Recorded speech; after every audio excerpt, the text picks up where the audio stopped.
हरे कृष्णा। आप सबका स्वागत है सेशन नंबर 35 में। और दोस्तों, अभी तक जो लोग पुराना सेशंस नहीं देखे तो उसको ज़रूर देखिएगा, तभी आपकी ये समझ में आएगा कि ये सेशंस में मैं जो आपको बताने वाला हूँ तो वो है क्या चीज़। आप लोगों से मैं डिस्कस किया हुआ था, जो पहले जो सेशंस थे उसमें मैं बोला हुआ था कि स्ट्रेटर्जीज के बारे में। ये स्ट्रेटर्जी होती क्या है, इसको आपको समझना है कि ये स्ट्रेटर्जी क्या होती है। और इसमें मैं आपको ये भी बताऊंगा कि स्ट्रेटर्जी आपको बनाना किस तरह से है और कौन सी स्ट्रेटर्जी होती है, कितने प्रकार की। वन बाय वन फिर हम लोग आगे पर सेशंस में मैं आपको बताता जाऊंगा कि क्या होता है। ठीक है, तो आप लोगों से मैं जो पहले डिस्कस किया हुआ था स्ट्रेटर्जी इसके बारे में, तो उससे रिलेटेड मैं आप लोगों से अभी डिस्कस करता हूँ। बेसिकली स्ट्रेटर्जी होता क्या है आपको ये जानना है।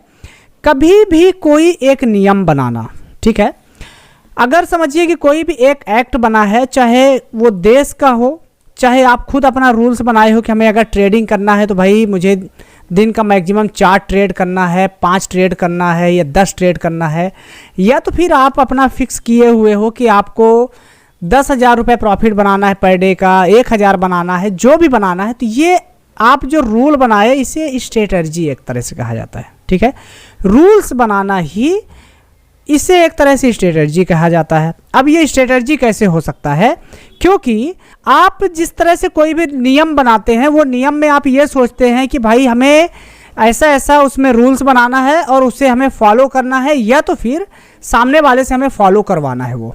ठीक है, कोई भी कंपनी अगर बनाया हुआ है कि भाई 9:30 अगर ऑफिस टाइमिंग है तो 9:30 ही ओपन होगा, ऐसा नहीं है कि 9:30 का टाइमिंग बनाया है तो वो फिर कोई 11 बजे ओपन करे, कोई 2 बजे ओपन करे, ऐसा तो नहीं है ना।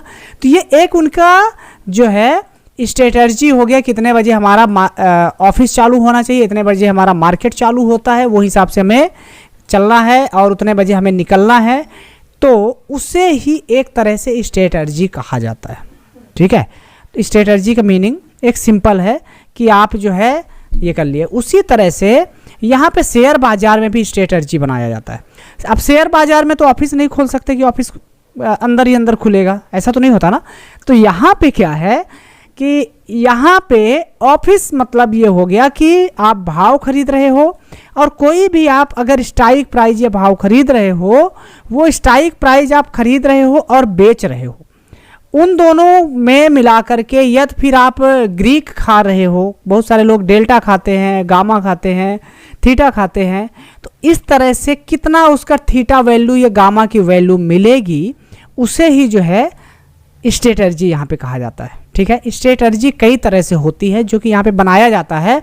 मेन जो स्ट्रेटर्जी होती है उससे रिलेटेड मैं आपसे बात करूँगा और वन बाय वन आप लोगों को बताता जाऊँगा।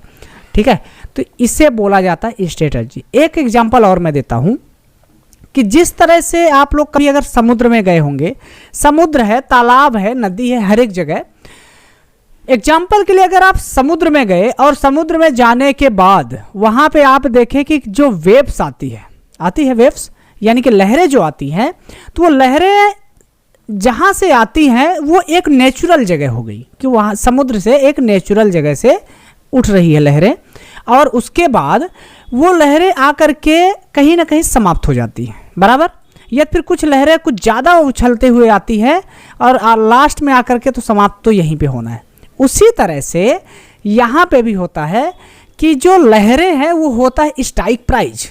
ठीक, और वो स्ट्राइक प्राइज हर महीने या हर वीकली एक्सपायरी की होती है, और हर एक महीने वो जो है तो अगले स्ट्राइक प्राइस नए नए बनते जाते हैं, नए नए कॉन्ट्रैक्ट्स बनते जाते हैं, और वो वीकली यानी कि थर्सडे के दिन एक्सपायर हो जाता है। निफ्टी बैंक निफ्टी का करेंसी का रहेगा तो फ्राइडे को हो जाएगा, और फिर निफ्टी का रहेगा तो उसका क्लोजिंग ट्यूसडे होता है। तो कुछ इस तरह से होता है। तो कुल मिलाकर के सब कुछ होना जाकर के जीरो ही है ना। यानी कि आदमी कितना भी पैसा कमा ले, कितने भी प्रॉपर्टी बना ले, लेकिन उसे लास्ट में जो है ना होना जीरो ही है, उसकी वैल्यू हमारे लिए कुछ भी नहीं रहेगा।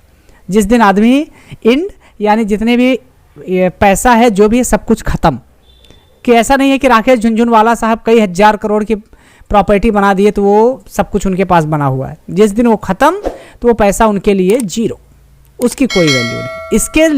इसके लिए आपको भी कुछ ऐसा काम करना चाहिए जो कि आपको साइकोलॉजिकल फिट करके रखे। जैसे कि एग्जांपल के लिए कभी कभी आप लोग जो है ना ऐसे जगह जाया करो, जब भी आपको स्ट्रेस हो ना, आपको ऐसा लगे कि मैं बहुत तकलीफ में हूँ, तो फिर अपने आप को जाना चाहिए यार। कभी कभी ऐसे ट्रामा सेंटर जाया करो, या फिर कैंसर हॉस्पिटल जाया करो, या तो फिर जहाँ पे जो है तो लाइक कोई ऐसा स्मशान भूमि है, ऐसी जगह जाना चाहिए और वहाँ पे जा कर के देखना चाहिए कि हमारी वैल्यू क्या है, वहाँ पे वो पता चलता है, ठीक है। या तो फिर किसी का ऐसा हेल्प करना चाहिए कि जिससे आपको प्राउडनेस फील हो, तो इससे क्या होता है आपका साइकोलॉजी बिल्ड होता है। तो आपको ऐसा भी करना चाहिए। ये एक साइकोलॉजी की बात है, मैं डीप में नहीं जाना चाहता, इससे रिलेटेड ऑलरेडी मैं वीडियो बना चुका हूँ, तो आप लोग देखिएगा, ठीक है। अभी अगर आप ऑप्शन बना रहे हैं तो ऑप्शंस जो स्ट्राइक होता है तो वो एक लहर की तरह होता है, और एक दिन आने के बाद वो सब जो है तो जीरो हो जाती है, यानी कि ख़त्म हो जाती है, ठीक है। अभी ये जो लहरें होती हैं इसमें भी कैटेगरी होती है, ठीक है। आप अगर देखेंगे तो कहीं कहीं जैसे कि आप समझिए जो लोग मुंबई में रह रहे हैं तो जुहू बीच है, या तो फिर गिरगांव चौपाटी है, या तो फिर समझिए आप गोवा जा रहे हैं, गोवा बीच है, या तो फिर मडगांव बीच है, या फिर आप अलीबाग जा रहे हैं, कहीं भी जा रहे हैं, तो हर एक ये जो बीच होते हैं ना इनकी अलग अलग वैल्यू होती है ना। कि गोवा की जो कंपैरिजन है वो आप जो है तो मुंबई के बीच या कलकत्ता के, या फिर आप उड़ीसा साइड के जो भी बीच हैं पुरी के, वहाँ से आप कंपेयर नहीं कर सकते, क्योंकि इसकी वैल्यू अलग है। यहाँ पे लोग एक अलग हैप्पीनेस माइंड से आते हैं, अलग थिंकिंग से आते हैं, और वहाँ पे अलग थिंकिंग से जाते हैं, है ना। और दोनों की क्लीनिंग में भी फ़र्क है, और इसके साथ साथ दोनों की वैल्यू भी अलग है। तो उसी तरह से स्ट्राइक प्राइस भी होता है, जो इन द मनी होता है उसका वैल्यू एक अलग होता है आईटीएम का, और आईटीएम की वैल्यू अलग होती है, एटीएम की वैल्यू अलग होती है, और ओटीएम की भी वैल्यू अलग होती है। इसके लिए ये समझिए कि ये जो strike price ATM, ITM, OTM है, ये जो है हो गया एक तरह से बीच हो गए, ठीक है। अगर इसके बारे में आप लोगों को पता नहीं है तो मैं ऑलरेडी वीडियो बना चुका हूँ, तो ये जानना बहुत ही ज़्यादा ज़रूरी है आप लोगों को, ठीक है। तो ये आपके लिए एक बीच हो गए, और ये बीच में आप जाएंगे तो जितना ही आप महंगा जगह पे जाएंगे, जैसे अगर आप गोवा जाएंगे तो गोवा में महंगा तो लग रहा है, लेकिन वहाँ का वाटर भी उतना क्लीन है ना, पानी भी उतना क्लीन है, तो आपको वहाँ पे बहुत सारी चीज़ें मिल जाएंगी। जैसे कि आपको वहाँ पे राइड करने के लिए मिल जाएगा, वहाँ पे आप जाएंगे तो बढ़िया घूमेंगे, बहुत सारे रेस्टोरेंट्स, बहुत कुछ मिल जाएगा वहाँ पे। लेकिन यही आप अगर जुहू में जाएंगे तो जुहू में तो ये नहीं मिल पाएगा, है कि नहीं। उसी तरह से अलग अलग जगह की अलग अलग वैल्यू होती है, आपको उसी तरह से आपको ये डिसाइड करना है कि आपको जाना कौन सी जगह पे है, राइट। तो ये होता है आपका बेसिकली स्ट्राइक प्राइस से जो स्ट्रेटर्जी की कनेक्टिविटी होती है, कौन कौन सी स्ट्रेटर्जी बनाया जाता है वो डिपेंड करता है, ठीक है। तो ये होता है स्ट्रेटर्जी का बनाना, और कैसे बनता है वो मैं आपको बता दिया इस पर, ठीक है। अब आपको क्या करना है इस पर कि बेसिकली आप लोगों को ये पता होगा कि एक होता है बायर्स होता है, और एक होता है सेलर्स, ठीक। जो वायर्स होता है तो वायर्स लोग जितने होते हैं, जो खरीदार होते हैं, तो वो 95% लोग पैसा लॉस करते हैं, ओनली 5% लोग ही प्रॉफिट कमाते हैं, वो भी जो प्रोफेशनल होते हैं, रूल टू रूल चलते हैं वो। जो सेलर्स होते हैं, सेलर्स में क्या रहता है कि 65% लोग जो है पैसा कमाते हैं, ओनली 35% लोग ही पैसा गंवाते हैं। तो आप समझिए कितना ज़्यादा सेलर्स में पैसा कमाने का रेशियो ज़्यादा है। लेकिन इसमें जो है फिर से आ जाता है वही बीच वाली की बात, है ना, कि अगर गोवा बीच में जाओगे तो ज़्यादा पैसा लगेगा, राइट, और अगर आप जुहू बीच में जाओगे तो छोटा पैसा लगेगा। तो अगर आपको गोवा बीच में अगर आपको जाना है तो पैसा ज़्यादा खर्चा करना पड़ेगा, तो अगर आपको सेलर भी बनना है तो पैसा ज़्यादा खर्चा करना पड़ेगा। अगर आप गोवा बीच में जाएंगे तो आपको ज़्यादा फंड मिलेगा, जुहू बीच जाएंगे थोड़ा कम फंड मिलेगा, है ना। रिस्क ज़्यादा है यहाँ पे, जल्दी आने के लिए ज़्यादा आप घूम नहीं पाओगे, आप जो है पूरा दिन 2 दिन 3 दिन तक नहीं घूम पाओगे, यहाँ पे तो कई दिनों तक आप घूम सकते हो, बराबर। तो उसी तरह से अगर सेलर बनना है तो सेलर के लिए कम से कम 5 लाख का कैपिटल होना चाहिए, और उसके बाद अगर आप कुछ करेंगे, करने के लिए तो लोग 1 लाख कैपिटल से भी सेलिंग करना चालू कर देते हैं, लेकिन उसका मीनिंग नहीं निकल पाएगा ना दोस्त। 1 लाख रुपए लगा करके अगर आप दिन भर में आप 500 रुपये 700 रुपये कमाओगे इतना बड़ा रिस्क लेकर के, तो फिर आपके लिए वो मज़ा नहीं रहेगा। इसके लिए अगर आपके पास 5 लाख रुपए रहेगा तो आप समझो कि 3 बार 4 बार भी ट्रेड करोगे, सेलिंग कर दिए, अगर आपको हर ट्रेड में ज़्यादा नहीं 2000 रुपये भी मिल गया तो दोस्त आपका ऑटोमेटिकली हो जाएगा वहाँ पे 4 ट्रेड में 8,000 रुपये, तो आपका दिन भर की तो मजदूरी निकल जाएगी। एक तरह से हम लोग क्या है, ये जो सेलर्स होते हैं या फिर हम लोग बायर्स हैं, तो ये क्या है, हम लोग तो मजदूर ही हैं, मजदूरी ही तो कर रहे हैं, काम ही तो कर रहे हैं, है ना। तो इस तरह से आपको जो है आपके ऊपर डिपेंड करता है कि आपको बनना क्या है, ठीक है। अगर आपको बायर्स बनना है तो बायर्स से मैं ये नहीं बोलता कि पैसा नहीं कमाते हैं, बायर्स भी पैसा कमाते हैं, लेकिन जो रूल टू रूल चलते हैं, रूल्स फॉलो करते हैं, प्रॉपरली अपना स्ट्रेटजी या फिर अपना प्रॉपरली काम करते, वही बना पाते हैं। ये बेसिक चीज़ मैं आपको बता रहा हूँ, आपको ध्यान में रखना है। अभी अगर आपको जानना है कि किस तरह से पैसा बनता है, तो एक साइट है, उसे बोला जाता है ऑप्स्ट्रा। ये मैं लॉगिन किया हुआ हूँ ऑप्स्ट्रा का। इसमें जब आप जाएंगे, यहाँ पे गेट स्टार्ट करेंगे, तो आपको लॉगिन वगैरह करने के बाद जो है कुछ इस तरह से विंडो ओपन होता है। अब इस तरह का विंडो ओपन होगा तो यहाँ पे देखेंगे आप जो है, तो बहुत सारे जो है स्ट्रेटजीज अगर आपको देखना है तो ये स्ट्रेटजीज लिखे हुए हैं ये, ठीक है। तो इसमें जैसे हो गया स्ट्रैंगल हो गया, और इसके बाद स्प्रेड हो गया, आयरन फ्लाई हो गया, ये सब स्ट्रेटजी कैसा होता है ये मैं आपको आगे बताऊंगा। आपको बेसिक चीज़ जानना है। एक एग्जाम्पल के लिए, अगर आपको एक सेलर बनना है या सेलिंग करना है, तो आपको क्या करना है कि आप यहाँ पे गए, निफ्टी है, निफ्टी इस समय चालू है, कि निफ्टी का भाव कितना चालू है ये मैं ओपन कर लिया हूँ। निफ्टी का भाव कितना चालू है, 80,409 है। यानी कि अगर आपको ये लग रहा है कि आप देखे अपना स्ट्रेटजी लगाए, और वो लगाने के बाद अगर आपको लग रहा है कि चलो भाई ये 18,500 तक जा सकता है, राइट, 18,500 तक अगर ये जाता है तो इससे ऊपर नहीं जाएगा। यानी कि हमें क्या करना चाहिए, इसका हमें कॉल बेच देना चाहिए, ठीक है। तो जब कॉल बेच देगा तो जितना ही टाइम डीके होगा उसका उतना ही पैसा मिलेगा, क्योंकि सेलर्स को टाइम डीके का ही ज़्यादा पैसा मिलता है, ठीक है। और जितना ज़्यादा समय तक वो होल्ड रहेगा, सेलर्स इन द मनी नहीं हो जाना चाहिए, ज़्यादा समय तक जो होल्ड रहेगा वही पैसा बना पाता है, कौन, सेलर्स। ये ध्यान में रखना है।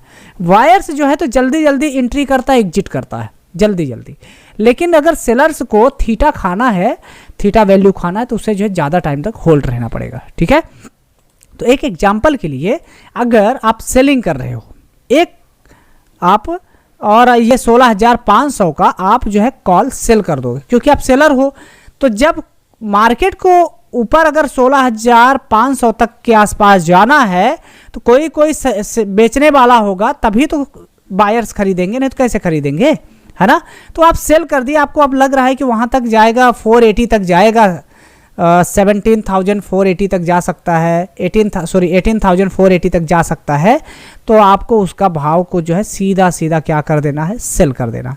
अब एक एग्जांपल के लिए यहाँ पे मैं लगा रहा हूँ आप लोगों के सामने, तो ये मैं 18,500 का मैं जो है कॉल क्या करता हूँ, मैं सेल कर देता हूँ, ठीक है, सेल कर देता हूँ, ओके। और इसको ऐड पोजीशन में मैं कर लेता हूँ। अब ये ऐड पोजीशन हो चुका है, ठीक। अगर आपको बाइंग करना है, इसके साथ साथ स्प्रेड अगर आपको बनाना है, तो एक शेयर को आपको क्या करना है, एक लॉट को आपको बाइंग कर लेना है, एक लॉट का सेलिंग कर लेना है, ठीक है।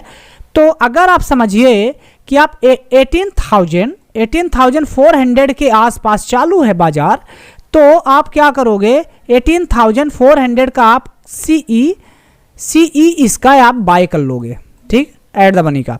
अब इसको बाय कर लोगे आप, तो जितना ही मार्केट ऊपर जाएगा तो इसका पैसा बनेगा। और उसके बाद क्या होता है कि अगर 18,500 के आसपास ये पहुंचता है बाजार, और वहीं पर से फिर से साइडवेज हो जाता है और नीचे गिरने लगता है, क्योंकि आपको पता है 18,500 एक साइकोलॉजिकल लेवल है, तो वहां पर से आप क्या करते हो, सेल कर देते हो, तो टाइम डीके का भी पैसा आपको मिलेगा, ठीक है। तो आप कॉल में भी आप जो बाय किए हुए थे उसमें भी पैसा कमा लोगे, और जो आप सेलिंग किए हुए थे उसमें भी पैसा बना लोगे। ये होता है स्प्रेड, इसे बोला जाता है, ठीक है, बुलिश स्प्रेड इसे कहा जाता है। अब उसके बाद चलिए, ये मैं सिर्फ सेलिंग की मैं बात कर रहा हूँ। अब आप सेलिंग में गए तो ये क्या बोल रहा है कि आपका प्रॉफिट होने के जो चांसेस हैं, तो वो 57% है चांसेस, देख रहे हैं, 57% आपका प्रॉफिट होने का चांसेस है, अगर आप 18,500 का अगर आप कॉल शॉर्ट कर रहे हो, ठीक है। और इसके बाद मैक्सिमम लॉस अनडिफाइंड है, इसका कुछ भी डिफाइंड नहीं है कि कितना लॉस हो सकता है आपका, अनडिफाइंड होता है। चलिए अब यहाँ पे कुछ नंबर्स लिखे हुए हैं, देखेंगे फिर आप चार्ट अगर आप इसमें देखे हुए हैं तो आपको ये डेल्टा बता रहा है कि इतना जो है आपका प्रॉफिट एंड लॉस इतना मैक्सिमम हो सकता है। ठीक है, तो आपका प्रॉफिट अगर इतना इतना मार्केट पहुंच जाता है तो आपका प्रॉफिट कितना हो सकता है वो चीज़ ये बता रहा है यहाँ पे। ठीक है, ये दो जगह आपको ये दिखा रहा है, तो ये डेल्टा दिखा रहा है, क्योंकि मैं आप लोगों को पहले ही मैं बताया हुआ था डेल्टा का सेफ कुछ ऐसा होता है। उससे रिलेटेड अगर आप लोग वीडियो नहीं देखे हो, ग्रीक रिलेटेड वीडियो जरूर आप लोग देख लीजिएगा। ठीक है, ये हो गया। अभी हम लोग चलते हैं ग्रीक्स में कि अगर हमें जो है ग्रीक्स अगर हमें खाना है तो क्या होगा। जितना ही थीटा हमें मिलेगा तो थीटा जितना ही हम लोग खाएंगे तो वही हमारा पैसा अपने जेब में आएगा। अगर गामा हमारा क्या है, गामा अगर प्लस में है तो वहां पे ये समझना चाहिए कि हमारा नुकसान होगा, यानी गामा मारेगा, सिंपल है। ठीक है, तो हमें क्या करना है, थीटा खाना है। बेसिकली डेल्टा ऑलरेडी माइनस, यानी कि ये हमें 57% की प्रोबेबिलिटी देता है कि ये हमें पैसा बना करके दे सकता है। वेगा, वेगा यानी कि वो वोलेटाइल जितना ही होगा, यानी वोलेटाइल भी अगर होता है, वेगा वैल्यू ज़्यादा हो जाता है तो हमारा नुकसान होने के जो चांसेस हैं, तो ये नुकसान होने के चांसेस हैं 3211 रुपये, और प्रॉफिट आने के चांसेस हमारे ये वाले हैं क्योंकि हम लोग थीटा खा रहे हैं, बराबर। तो इस तरह से हमें जो है इसको देखते रहना है। और यहाँ पे आप अगर देखेंगे तो यहाँ पे लिखा हुआ कुछ नंबर्स लिखे हुए देख रहे हैं, तो इसे बोला जाता है आईवी। आईवी से रिलेटेड मैं पिछले वीडियो में ऑलरेडी मैं बताया हूँ बहुत अच्छी तरह से, बहुत इंपॉर्टेंट है, आपको ये यहाँ पे समझना है। ठीक है, अब ये हो गया। अब उसके बाद आपको यहाँ पे पैसा कैसे बनेगा आपको यहाँ पे समझ में आ जाएगा। पीएनएल में आप जाएंगे तो पीएनएल में आपको वो भी बता देगा कि कितना उसका करेंट प्राइस है और कितना प्रॉफिट एंड लॉस हो सकता है। अगर कुछ टाइम हो गया वो चल चुका है तो यहाँ पे ये स्ट्रेटर्जी आपको दिख जाएगी।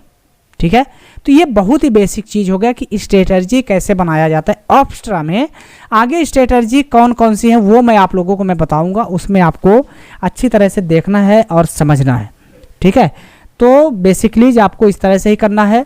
और एक बात मैं आप लोगों को बता देता हूँ कि जो ये होता है आईवी होता है, आईवी का जो साइज होता है, आईवी का जो शेप होता है बेसिकली स्माइली की तरह होता है। ठीक है, यहाँ पे होता है आईटीएम हो गया, ये आईटीएम यानी इन द मनी इसे बोला जाता है, और इसे बोला जाता है ओटीएम, ओटीएम। और जो यहाँ पे होता है एटीएम, तो एटीएम में जो है ना आईवी जो है बहुत कम होता है, क्योंकि ये जो दोनों साइड है, अगर ये साइड में कोई भी अगर बायर या सेलर है तो यहाँ पे ज़्यादा मूवमेंट करेगा तभी तो उनको पैसा बनेगा।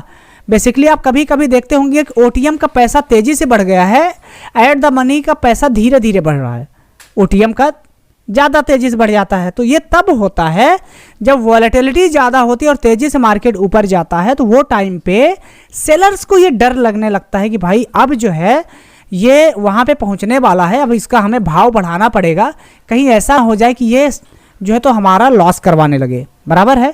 तो एक एग्जाम्पल के लिए अगर गेहूं कोई खरीदा हुआ है व्यापारी, और वो गेहूं का भाव अब उसको लग रहा है कि भाई अभी ये साल खेती कम होगी, ये साल जब खेती कम होगी तो फिर लोग जो है तो खाएंगे, गेहूं तो खाएंगे, रोटियां तो खाएंगे, तो वो क्या करेगा, उसे डर लगने लगेगा कि हमारा स्टॉक अब ख़त्म हो रहा है और यहाँ पे इंडिया का भी स्टॉक ख़त्म हो रहा है। तो वो टाइम पे वो क्या करेगा कि उसका वैल्यू बढ़ा देगा। जब वैल्यू बढ़ा देगा तो वो अपना ज़्यादा चार्ज करना चालू कर देगा, क्योंकि उसको ज़्यादा रिस्क है भाई कि अगर मान लीजिए गेहूं बारिश कम हुआ, ख़त्म भी हो गया, तो हमारे पास भी नहीं रहेगा, फिर कहाँ पे मैं अपने व्यापारी अपने कस्टमर्स को दूंगा। तो इसके लिए उसका भाव बढ़ा करके फिर मैनेज करता है। ठीक है, तो होप सो आप लोगों को ये समझ में आया होगा। हम लोग मिलते हैं अगले सेशन में, और उसमें मैं आप लोगों से डिस्कस करूँगा कि स्प्रेड किस तरह से अब आपको बनाना है।